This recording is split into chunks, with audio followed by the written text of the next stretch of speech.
வணக்கம் மாணவ மாணவிகளே. காப்போத்தா சாதாரணதர மாணவர்களுக்கான வரலாறு.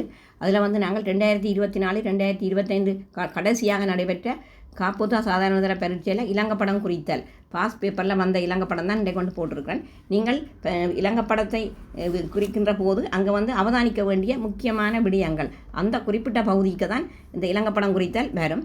இது 10 வருட பேப்பரை மையமாக வைத்து போடப்பட்டிருக்கிறது. முதலாவது கட்டாயம் 2 நதிகள், அடுத்தது 2 வாவிகள், 2 துறைமுகம், ஒரு நீர்த்தேக்கம், ஒரு அணைக்கட்டு, 2 ராசதானிகள், ஒரு குடியிருப்பு, அதாவது ஆற்று பள்ளத்தாக்கி ஆண்டிய குடியிருப்புகள், தீகபாவி, கல்யாணி குடியிருப்பு, ஒரு போர் நடைபெற்ற இடம், ஒரு மற்றது கோட்ட ராஜ்ய பிரிவுகள், கோட்ட கண்டி யாழ்ப்பாணம் உண்டு, வரலாற்றுக்கு முற்பட்ட கால தகவல் கிடைத்த இடங்கள், அதில் பொம்பரிப்பு, பலாங்கொடை, ஆனகரவு, இரணமடு அப்படியானதுகள்.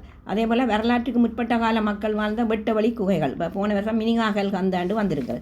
அதே போல் ஏதாவது ஒரு மாவட்டம். அப்போ இதில் இவ்வாறான 12 இடங்களை வைத்து கொண்டு தான் இலங்கப்படத்தில் கூடுதலாக கேட்பார்கள். அதில் நாங்கள் இலங்கப்படத்தை அவதானித்தோம்னு சொன்னால் கடந்த வருடம் அந்த பாஸ் பேப்பர் பருத்தித்துறை இலங்கையின் வட பகுதியில் காட்டப்பட்டிருக்கிறது. அதே போல் மாதோட்டம் மன்னாருக்கு கிட்டே இருக்குது, கொட்டியாரக்கோட்டை திருவோணமலைக்கு பக்கத்தில் இருக்கிறது.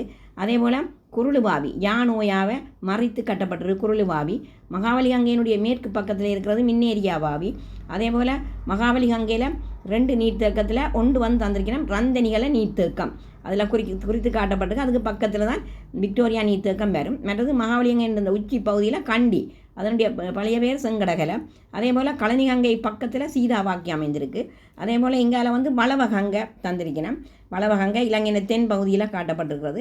மற்ற அந்த வெட்டவழி குகைகளில் கரியோர வெட்டவழி குகைகளில் மினிகாகல் கந்த, அது கும்புக்கன் ஓயாவுக்கு பக்கத்தில் காணப்படுகிறது. அந்த நதிகளை அண்டித்தான் இங்கே எந்த நதிக்குக்கிட்ட என்ன அமைந்திருக்கின்றதை தெரிந்து கொண்டு தான் நீங்கள் இடங்களை குறித்து பழக வேண்டும். கும்புக்கன் ஓயாவுக்கு கிட்ட மினிகாகல் கந்த அமைந்திருக்கிறது. அப்போ இதை அடிப்படையாக வைத்து நீங்கள் இலங்கப்படம் குறித்தல்ல, இது ஒரு எதிர்பார்க்கையாக நான் போடப்பட்டிருக்கு. 10 வருட வினாத்தாளை வைத்து தான் போட்டிருக்கேன். இந்த வீடியோ உங்களுக்கு பிடித்திருந்தால் லைக் பண்ணி ஷேர் பண்ணி மறக்காமல் சப்ஸ்கிரைப் பண்ணுங்கள். நன்றி.